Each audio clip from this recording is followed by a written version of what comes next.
Pagbati. Magandang umaga po.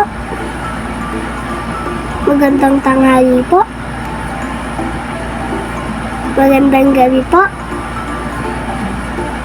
Kamusta po kayo?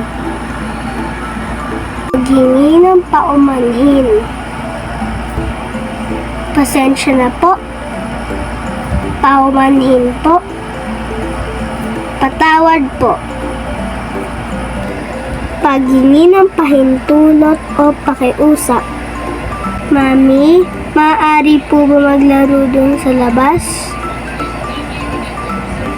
Ate, pwede po bang pakiabot yung baso? Pakikipag-usap sa matatanda. Opo, Daddy. Bakit po, Lola? Pasasalamat at pagsagot sa pasasalamat. Maraming salamat po. Walang anuman po.